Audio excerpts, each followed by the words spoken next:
born to serve. Is leadership about power or about responsibility? Welcome to Your Stewardship, a compelling new radio program that shines the spotlight on individuals in positions of service and the impact they've made or are still making on the people they serve. From public officials to community leaders, from the health sector to education and beyond, we ask the tough questions. Have they been accountable? Have they delivered? Have they truly served? This is more than just a conversation. It is a moment of reflection, transparency, and truth. Join us as we explore real stories, real challenges, and real outcomes, because stewardship is not just a title, it's a duty. Your Stewardship: service, accountability, and impact. Leadership is not merely occupying office. It is the weight of decisions, the courage of convictions, and the consequences generations must live with. Welcome to Your Stewardship. My name is Remy Allen. Today we'll be hosting a man whose life mirrors chapters in Nigeria's history. Economist, technocrat, democrat, politician, traditional ruler, and elder statesman. From the corridors of power as secretary to the government of the Federation, through the turbulent military rule, to contesting Nigeria's historic 1999 presidential election, and now serving as the revered Oluabu of Iluabu, our guest has stood at the center of defining national moments. He's a fellow of the Nigerian Institute of Management, a former presidential candidate, former leader of Afenifere, and a man whose convictions continue to shape national conversations on restructuring, security, and governance. Please join me in welcoming His Royal Majesty, Oba Samuel Olufalae, FIB, GCON, CFR, the Oluabu of Iluabu, and Baba Oba Akure Kingdom. Kabiyesi. Thank you very much.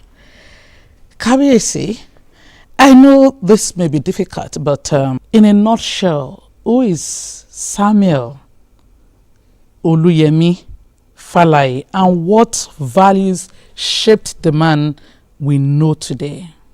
Well, thank you very much, Mrs. Allen. Well, I was born in a place then known as Agwabo in 1938. And my father later became the Baale of that community. And I started school in January 1944 at the age of 5 years and 3 months. Very young for those days, but my father was desperate for education. And he said, more or less compelled the school authorities to admit me in 1944. I left primary school in 1952, St. David's School, Akure. I went to Igbobi College in Lagos. I did the West African School Certificate in 1957. And thereafter proceeded to Government College Ibadan to do the Higher School Certificate. And in September 1960, I was admitted into University College Ibadan to read economics. And I graduated from Ibadan in 1963 with a BSc honors in economics. I thereafter proceeded, I was a federal scholar, so I was compelled to go and serve the federal government, although I didn't want to work in Lagos at all, but I had no choice. So I went to Lagos and started my career on the 2nd of July 1963. At what point did you decide that your mission was public service rather than private wealth? Thank you very much indeed. You know, in our time, at the end of the academic year, many companies will come to the campus, the only university campus in our time, to recruit staff for their companies. They came to us. We didn't go looking for work in the offices. And in my case, I was offered 3 jobs. Shared company gave me a job to earn £1,200 a year. Western Nigeria Development Corporation, WNDC, offered me £960 a year. Of course, the federal government that gave me a scholarship said I should forget about those two. I should come and work in the federal government.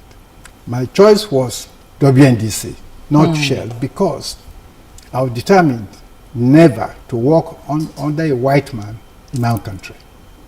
And I won't be able to take it. So I was going to work for WNDC, but the federal government insisted that I must come and honor my bond. And so I went to Lagos. I started as a civil servant. After a year or two, I still wanted to leave the civil service. I applied to NISA, Nigerian Institute for Social and Economic Research in Ibadan. And I was invited for interview. When I got to Ibadan, to my embarrassment and disappointment, the chairman of the interview panel was S.O. Way, the secretary to the federal government. So as soon as he said, what do you want in Ibadan? Go back to Lagos. Didn't even interview me. So you think we let you go? You are joking. And so I was condemned to settle down in Lagos and make my career in the civil service. But I want to say that I've had no regrets since then. Kabiyesi, your choice to lead NADECO against Abacha regime led to your 2-year imprisonment. Yes. Many today occupy democratic offices without having bled for that democracy. But in your own case, you bled. Not just you and some other people. Do you think the quality of governance we are having in Nigeria today, it's okay, thinking of the sacrifices that you paid and some other people paid, where our country is today, will you say you're satisfied? Well, thank you very much. There was an unfortunate thing that happened to Nigeria. You see, where those who lead a struggle, political struggle, end up in government,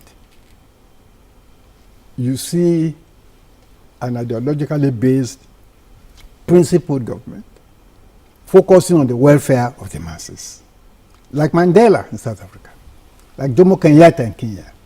But in our particular struggle, those of us who led the struggle were not the ones who ended up in government. So Nigeria lost that opportunity of leadership to carrying on into governance with the fervor and enthusiasm demonstrated during the struggle. That's the first point I want to make. But subsequently, some of us more or less filtered into government, but not in a manner that will decisively influence the character of governance. Well, I'll be honest with you. Things can be much better than they are now, or they have been the last 10, 20 years. Nigeria has earned a lot of foreign exchange from the exportation of crude oil. In my opinion, we have not made the best use of those resources. Because look at the whole country. There's no area where we have solved the problem completely. Take roads, take education, take health, take security. There's nowhere where we have achieved an outstanding progress. None whatsoever. So 60-something after independence, and with all the resources we have had, it's very saddening that we are still where we are. What do you think is responsible? Well, many things really. First of all, military intervention ensured that whatever was being done was bureaucratic. The military were not a political party, they had no ideology, and their focus was never on the welfare of the masses. And so they earned a lot of money, a lot of it was wasted, in my view. And when the democratic civilians took over, we were way down with the cost of governance. Instead of a military governor running the state, you have a state where we have 40 or 50 people in the House of Assembly. We have so many commissioners and permanent secretaries and assistants. So the cost of governance really grew astronomically when the civilians came to take over governance. And because of the opportunistic nature of Nigerian politics, yes, people will only go to decide which they think will win the next election, not decide where they think the welfare of the people will be the main focus of governance. So there has been a dissociation between a disconnect between the welfare of the people and the focus of the civilian government. And in a situation where people go from one party to another on a regular basis, tell me, what kind of ideology or principle are they going to demonstrate in governance? If you ask many politicians today, what is your party's manifesto? You ask, what does that mean? If there is a party manifesto, many of them have never read it. So that's where we are. A government that just goes along, does what it can, there's no ideological focus, there's no real you see, the sort of government we have today has not allowed Nigeria to have true competition. In the old days, when we had three regions, the western region was competing with the north, and the north was competing with the east. And Nigeria was the beneficiary of that competition. Today, states are not competing with one another. You have moved through military bureaucracy, you've moved through partisan politics and Yes. monarchy. Yes. Which of the role tested your character the most? I would say the civil service. Because when you became a permanent secretary, in those under the military tended to depend on and trust permanent secretaries more than civilian ministers. So we wielded a lot of power and influence. And consequently, those seeking favors, wanted contracts, will come to you and offer all kinds of incentives. Again, when I moved to the banking industry, I became managing director of Nigeria Merchant Bank. Those who wanted loans will come to you in the evening and say, we bought you cola. When I first made the first loan I gave, was one and Haji. The following weekend he came to my house with his wife. He said they had come to thank me. I said, no. And that he has brought me some cola nuts. So he went to his car and brought a package. When I opened it, it was full of money. I said, That kind of cola. Cola. I said, my friend, you know, I told him I had retired as a federal permanent secretary. I became permanent secretary at the age of 38, retired at 43. I said that was my major career. That the banking thing was a transitional one. That the banking experience, I will not allow to ruin the whole of my career. Please take your cola nut and go away. The money I'm giving you, trade with it, return it with interest so I can lend it to somebody else. That is all I want. That matters. Plenty of temptations, but I want to tell you that I never had any difficulty deciding to reject those offers. Because from the time I was a child, I was brought up in a very strict way. I lost my mother when I was 8 years old. It was my father's mother who brought me up.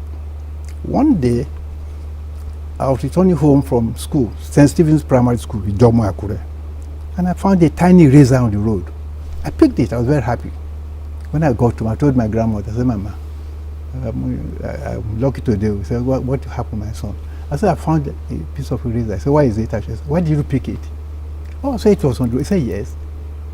Did the owner give you? I said, it wasn't there. I said, it's not been there, does not make it your own. No, what she did, she went in and got dressed, got a whip, and said I had to proceed to where I picked it from. She followed me, she was about 95 at the time. Followed me slowly from Ilemo across the road to Jomo until we got to the point where I picked up the razor. I said, put it down, and went back home. Now, I can never forget that. The principle here is, whatever is not yours, whatever belongs to someone else, cannot be yours until and unless the owner gives it to you, whether it's present or not. So when I was the Minister of Finance, I signed statutory allocation of funds to the states every month. Because nobody was around me, I was never tempted to take 1 naira. But my mama told me, whatever the owner does not give to you cannot be yours. I'm sure today, if some of our pastors were to find $1 million along the road, they'll pick it up and say, El Shaddai has provided for them. They'll go and pay tithes, yes, and pocket the rest of the money. But my mama says, you are a thief. Because she called me a thief for picking up that money razor. This is the ethical foundation on which our life was based. And I thank God, in my entire career, God did not allow the thought of doing something improper to cross my mind. All praise to the Lord. Wow, you are listening to Your Stewardship on Orange 94.5 FM, and you can watch us on our platforms, depending on which one you're using. Either you're listening to us on radio or you're watching us on TV. We'll be speaking with Oba Olufalae. We're now going a quick break. When we return, the conversation continues. Please do stay with us.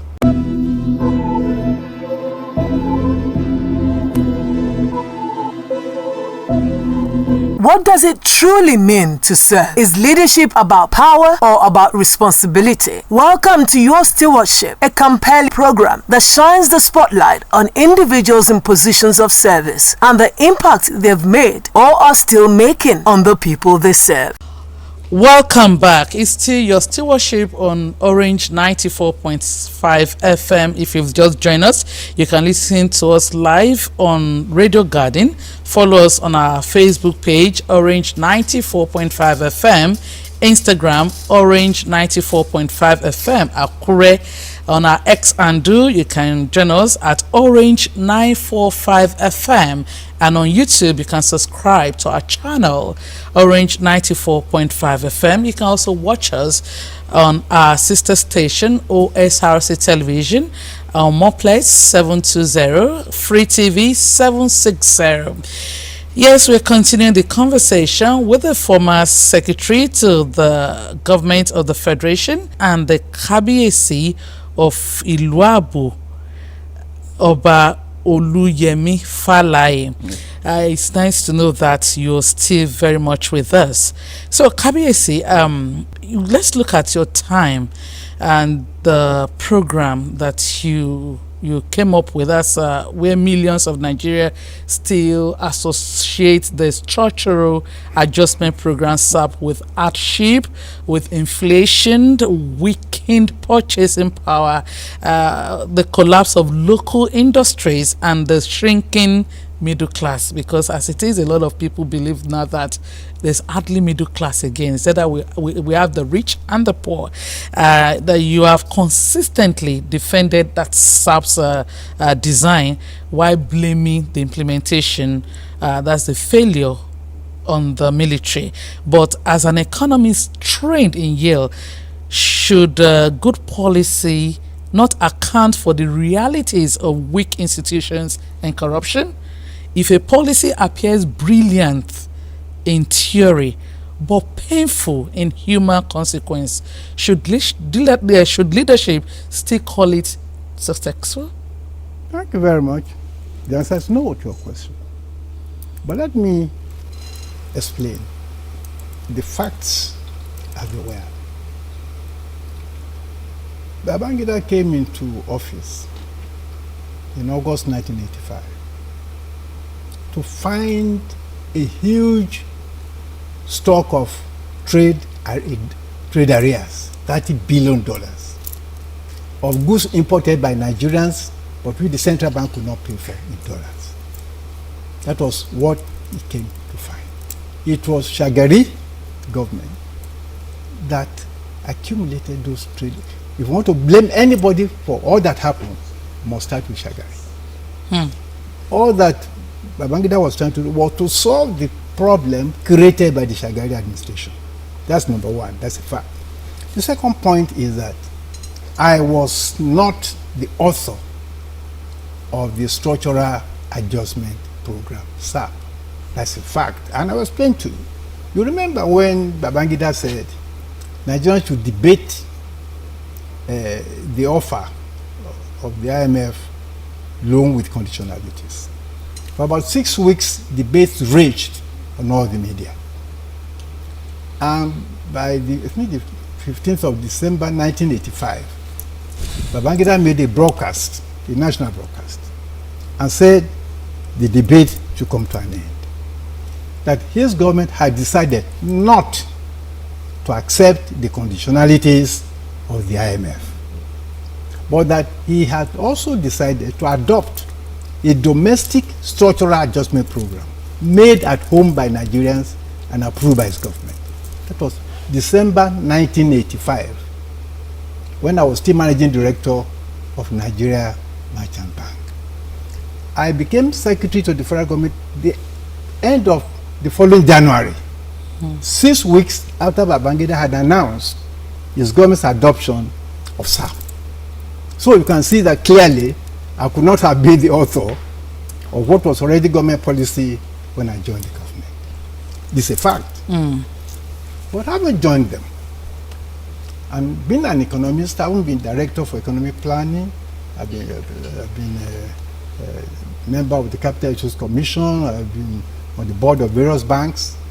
I had the privilege and the power of articulation to present the program the way it was.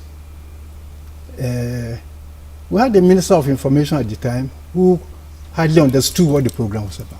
So Babangida would come and say, will you please explain this to the public? That was why people thought I must have written. But you consistently defended it. Yes, I'm coming. I defend and I will defend it today. Because once you accumulate a huge external debt as a country, you lose your sovereignty. The World Bank, IMF, and your creditors take over. You are helpless. It is they who dictate to you what must be done. Let me explain it. We are owing $30 billion. We could not pay. And the international community was saying they will no longer ship goods to Nigeria. If that were to happen for 3 months, I'm sure there would be riots all over the place. We couldn't afford that. So the World Bank and IMF was set up for precisely that kind of purpose, to assist countries in that kind of predicament. And so they said, all right, we will assist Nigeria to reschedule this debt. This debt which we have paid, we couldn't pay. We will persuade the creditors to stretch it for us, maybe for 10 years or 15 years. But subject to the condition that we will adopt in Nigeria those economic and financial policies that will enable us to start paying back the structured debt.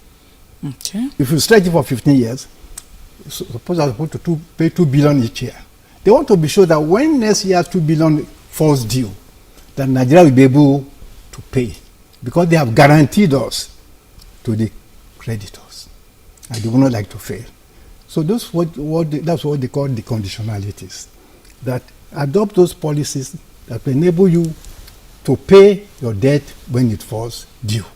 They take over your economy. In fact, in our case, I want to make this point. Babangida did not accept what they call the adjustment loan. They could have given us $10 billion.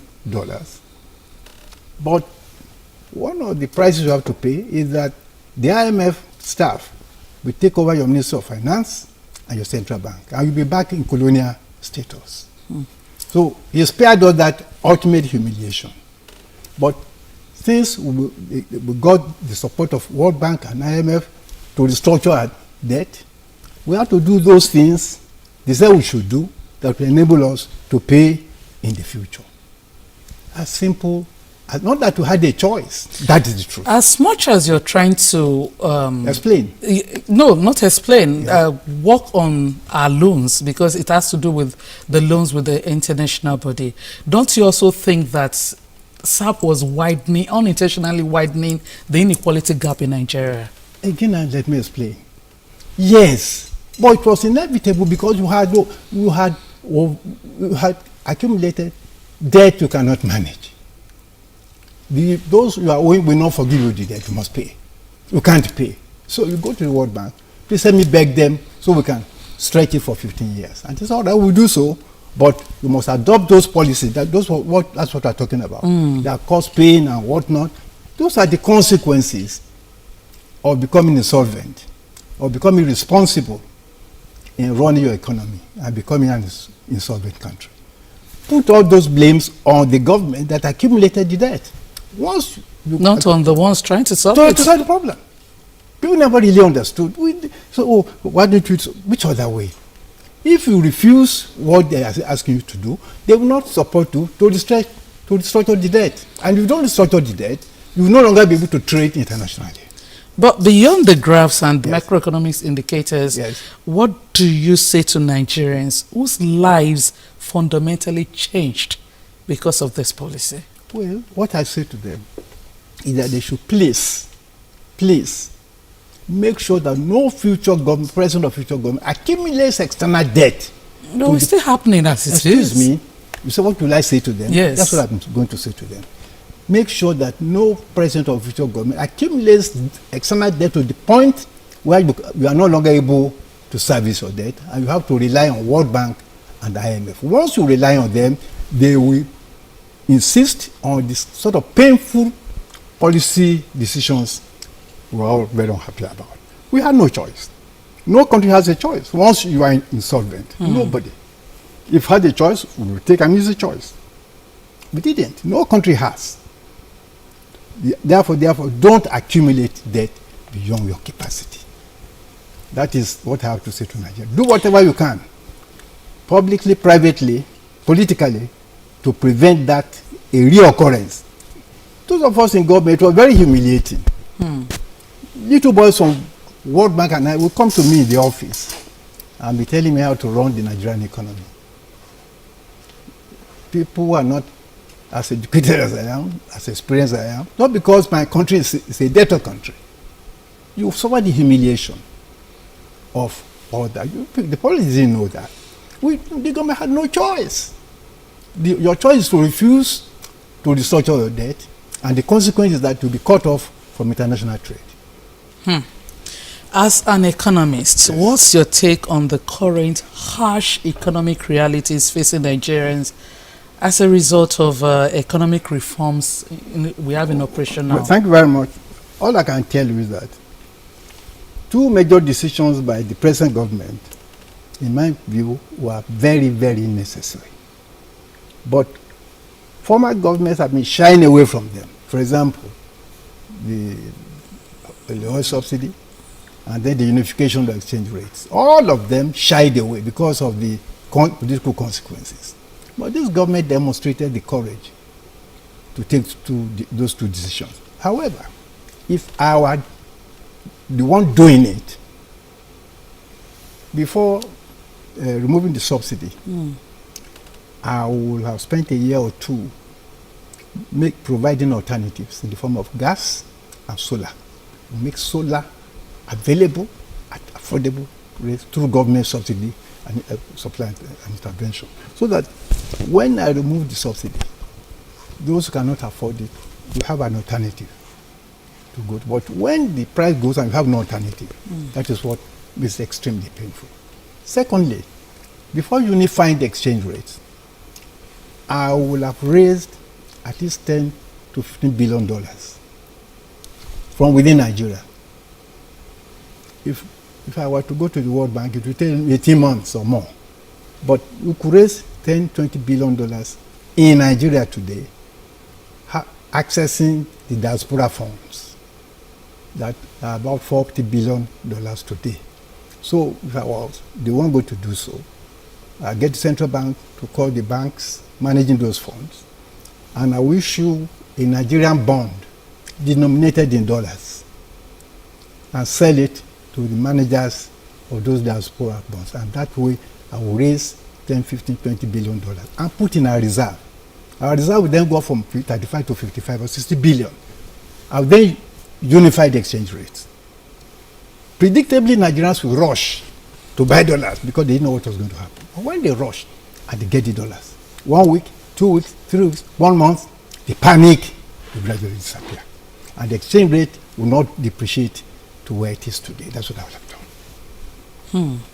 Kabiyesi, recently during a Democracy Day conversation, you reiterated that you believe that you actually won the 1999 presidential election. No doubt at all. You said you chose national peace over, legal confrontation.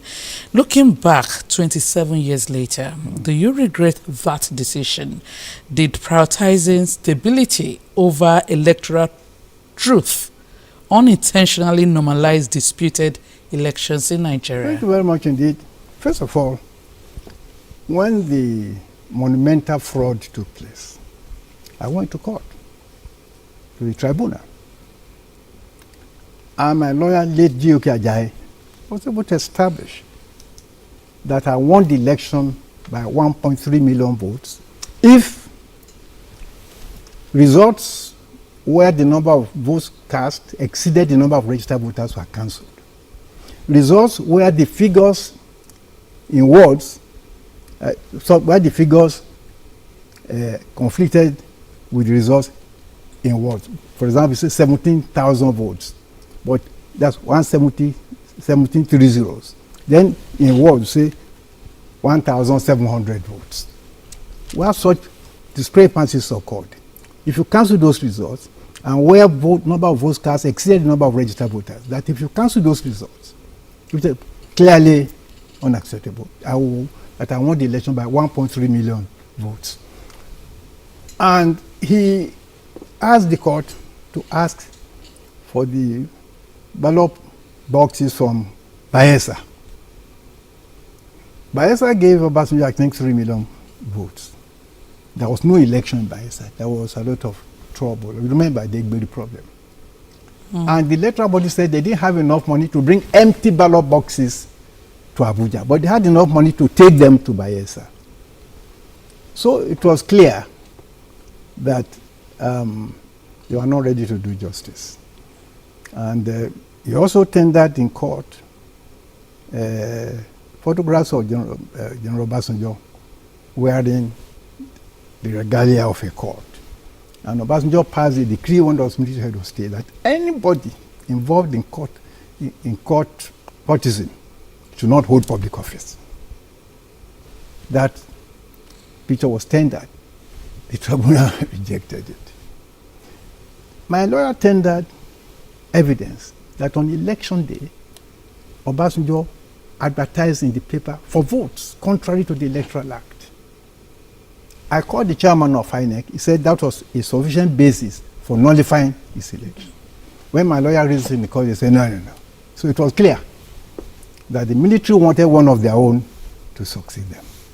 If they had told me that, I would not have contested at all. But those are the facts. And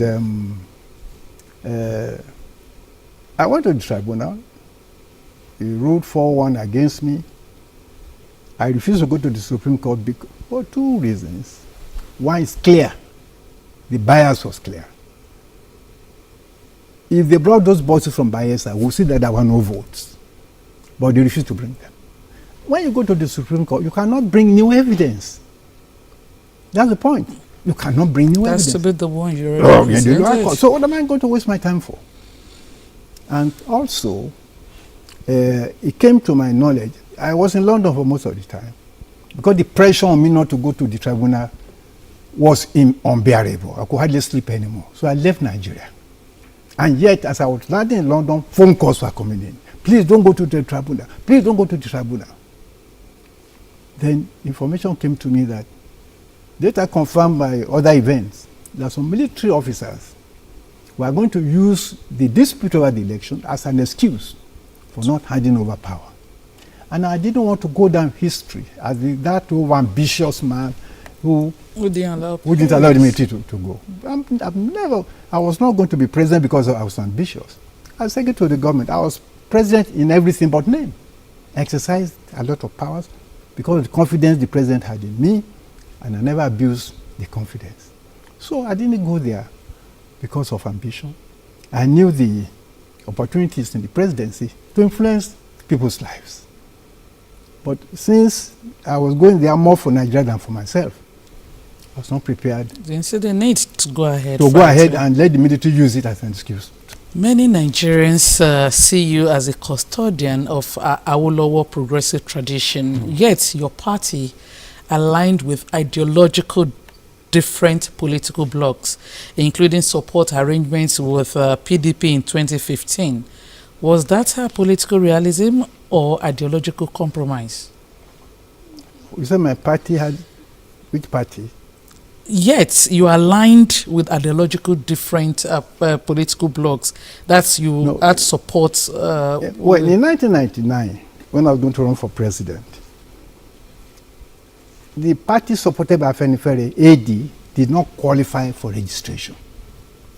But the government knew that if Afenifere, ID, Yoruba Nation were excluded from the election, there would be no election at all.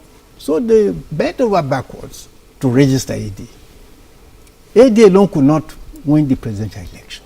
So we had to find a partner who will allow AD to produce the presidential candidate. Although we were the smaller of the two parties, but they considered it to Afenifere AD to produce the candidate who was myself. So that was why political pragmatism, if you want power, the numbers count. But when you get into government, it's up to you to ensure that your philosophical foundations are not shaken, that the policies you pursue spring from your ideology. Of course, the other party, if they have any ideology, I don't know. But my suspicion is that we will have dominated the content of governance because we had the program ready. I had a 320-page document, New Directions for the Third Republic, which took me 2 years to prepare. In focus group discussions on education, health, every part of national endeavor. And that document was a distillation of all the consensus reached at those various meetings. So I was ready to govern Nigeria. I was not going to set up a committee after becoming president to advise me on what to do on education, or agriculture, or health. The kernel was already there. If I was going to do a short paper for every minister, hand over to him. You flesh this out and implement it as the program for your ministry. Well, I was clear what I wanted to do, but you must be ready for flexibility and amendments as reality occurs. So I was more than ready. But as I said, the power that were didn't want a civilian. They wanted one of their own to replace them. And General David Mark said it publicly after that he believed a sergeant in the army was better than a civilian graduate in terms of governing Nigeria. That's it. Let's look at your stance on restructuring. You've spent decades advocating restructuring. Yes. So why do you think Nigeria is averse to true federalism? Well, I can talk about that for the next 3 hours. At the National Confab of 2014, I had the privilege of being elected unanimously by all the Yoruba delegations from Ogun, Oyo, Ekiti. Even the Yorubas in Kwara and Kogi delegates all came together and made me the leader. So I was in the vantage point to navigate the complexities of that conference. We took to the conference what we call the Yoruba agenda. Really, it was the national agenda written by Yoruba people. And most of our friends from the north agreed with us in private that all we're advocating were right. For example, let's return to the parliamentary form of government. Why? Because parliamentary government is consensus. The premier is a member of the House. Its ministers are chosen from members of the House. So they are in the House on a daily basis. It's not a governor distant who are handpicked. No. To be a minister in that system, you must have one election to the legislature. And to become premier, you didn't have to go and steal public funds and spend 10 billion naira. Once you won an election in your constituency, and your party had the majority in the House, you became the head of the government. It was cheaper, it was better, in a heterogeneous society, a consensus building system is better than the presidential system which puts all the powers in one person. So there are very many reasons for wanting the parliamentary system. But our friends from the North, they told us, they opposed it on the floor of the conference. But we set up what we call the bridge. We had consultations every night, private. Then we asked them, so why are you opposing? They say, yes, they believed in it. But Obasanjo had spent 2 terms as president for the Yoruba people. They too must have 2 terms to use the powerful post of president. Then after that, we can discuss return to parliamentary system. So that explains to you why there was resistance. Also, there is fear that the revenue allocation that will go with it might undermine the access of certain states to federal resources. And some even thought that when you talk of true federation, we're thinking of breaking up Nigeria. And if Nigeria breaks up, the states in the north will not have access to the oil revenue anymore. People in those who have the oil will be the sole owners of the oil. But I said, nobody, the most unlikely people to want to become are the Yoruba, because we have invested so much in this country. In the leadership, in education, we should harvest from our investment by remaining in a bigger country. But they believed it, that if they accepted restructuring, Nigeria might break up. And then where would they be? Kabiyesi, let's look at security, which you've also had a fair share of. Your personal experience with insecurity changed the national discourse after your unfortunate kidnapping and, of course, the repeated attacks on your farm. You became one of the strongest advocates for regional security and Amoteco also. President Tinubu has given go-ahead for the state police, which you mentioned. Why do you think it's taking so much time to achieve? And how do you address concerns of critics who fear that state governors misuse the state policing? Sorry, all that is bunkum. It's rubbish. Because when I was a child, there were 3 police forces in Nigeria, not one. The president, they don't know that. You had the Nigerian police force. You had the regional police force. In the west, it was headed by Mr. Omito Woju from Ife. And you had this town constabulary. Akure had his own police force. Ibadan had his own, or had his own. 3 levels of policing. It was when the Civil War came that the military, in an attempt to quickly build up the army, collected the people in those 2 levels of police and gave them military training and absorbed them into the army.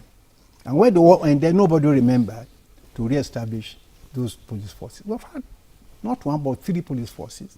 And the kind of fear they're talking about never materialized. In any case, those who control the federal government have a monopoly of using police to intimidate people, to terrorize people. Are they not Nigerians? If they say they are not, why then do you think the Nigerians at the state level will do it? If Nigerians at Abuja are not doing it. In any case, there will be a law setting up the state police, making it independent. We advocated that at the national conference, that the people will be police commission in the state to be independent people, to be approved by the state parliament, so that the politician cannot just use it to intimidate and terrorize people. It is those who are afraid that state police might be converted to state armies, and then those who want to secede will declare their independence and defend themselves with the armies. This paranoid about breaking up the country, there's no basis for it. That's the whole what is holding it. But the position is, let's have a constitutional amendment that restores to the states. The regional police existed. It was not used to terrorize anybody. Let's have an amendment that allowed the state to set up police force. Those who cannot afford it or who don't need it don't have to have it. This is a federation. We don't have to do the same thing at the same time. All right, in one sentence, Kabiesi, if stewardship means leaving things better than you met it, do you believe Nigeria today is better because Olufalae passed through public life? I think so, with all humility. I've indicated the privileges I had to have served, to have helped to bring about improvements in the life of Nigeria, in the cement murder, in the elimination of nice sun in Lagos, and several other things that I had the privilege to have had a hand in. I think so. All right, it has been an interesting time with Oba Samuel Olufalae. Thank you very much indeed for your time, Kabiesi. Thank you very much. I'm happy to be here. And that's the size of stewardship today. Special thanks to the producer Femi Ayekomilogmo, the associate producer Obi Chukwemeka Oti, and of course all the crew who made this program a success. My name once again is Remy Allen. Bye bye.